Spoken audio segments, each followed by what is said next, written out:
ಸಂವಿಧಾನ ರಚನಾ ಸಭೆ. ಸಂವಿಧಾನ ರಚನಾ ಸಭೆಯು ಕ್ಯಾಬಿನೆಟ್ ಆಯೋಗದ ಯೋಜನೆಯ ಪ್ರಕಾರ 1946 ನವೆಂಬರ್ನಲ್ಲಿ ರಚನೆಯಾಯಿತು. ಇದರ ಒಟ್ಟು ಸದಸ್ಯರು 389.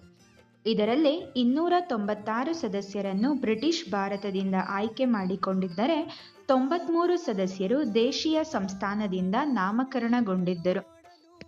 ಸದಸ್ಯರ ಆಯ್ಕೆ ಪ್ರಕ್ರಿಯೆಯಲ್ಲಾಗುವ ವಿಳಂಬವನ್ನು ತಪ್ಪಿಸಲು ಕ್ಯಾಬಿನೆಟ್ ಆಯೋಗ ಪರೋಕ್ಷ ಚುನಾವಣೆಯನ್ನು ಶಿಫಾರಸು ಮಾಡಿದ್ದರಿಂದ ಸಂವಿಧಾನ ರಚನಾ ಸಭೆಯು ಭಾಗಶಃ ಆಯ್ಕೆಯಾದ ಮತ್ತು ಭಾಗಶಃ ನಾಮಕರಣಗೊಂಡ ಸದಸ್ಯರ ಸಭೆಯಾಗಿತ್ತು.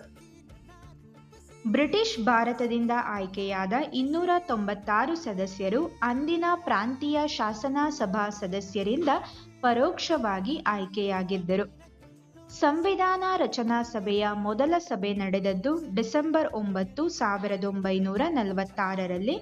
ಈ ಸಭೆಯಲ್ಲಿ ಡಾಕ್ಟರ್ ಸಚ್ಚಿದಾನಂದ ಸಿನ್ಹಾ ಅವರನ್ನು ಹಂಗಾಮಿ ಅಧ್ಯಕ್ಷರನ್ನಾಗಿ ಆಯ್ಕೆ ಮಾಡಲಾಗಿತ್ತು. 1946 ಡಿಸೆಂಬರ್ 11ರಲ್ಲಿ ಮತ್ತೊಮ್ಮೆ ಸಭೆ ಸೇರಿದ ಸಂವಿಧಾನ ರಚನಾ ಸಭೆಯು ಡಾಕ್ಟರ್ ಬಾಬು ರಾಜೇಂದ್ರ ಪ್ರಸಾದ್ ರವರನ್ನು ಅಧ್ಯಕ್ಷರನ್ನಾಗಿಯೂ ಎಚ್.ಸಿ. ಮುಖರ್ಜಿ ಅವರನ್ನು ಉಪಾಧ್ಯಕ್ಷರನ್ನಾಗಿಯೂ ಆಯ್ಕೆ ಮಾಡಿಕೊಂಡರು. ಸಂವಿಧಾನ ರಚನಾ ಸಭೆಯು 2 ವರ್ಷ 11 ತಿಂಗಳು 18 ದಿನಗಳ ಕಾಲ ಅಸ್ತಿತ್ವದಲ್ಲಿತ್ತು. ರಚನಾ ಸಭೆಯ ಕೊನೆಯ ಅಧಿವೇಶನ ನಡೆದದ್ದು ಜನವರಿ 24, 1950ರಲ್ಲಿ.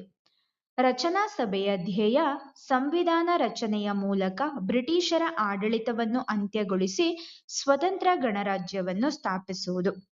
ಇದರ ಜೊತೆಗೆ ಸಂವಿಧಾನ ರಚನಾ ಸಭೆಯು 1950ರ ಜೂನ್ನಿಂದ 1952ರ ಏಪ್ರಿಲ್ ವರೆಗೆ ಭಾರತದ ತಾತ್ಕಾಲಿಕ ಸಂಸತ್ತಾಗಿ ಕಾರ್ಯನಿರ್ವಹಿಸಿತ್ತು.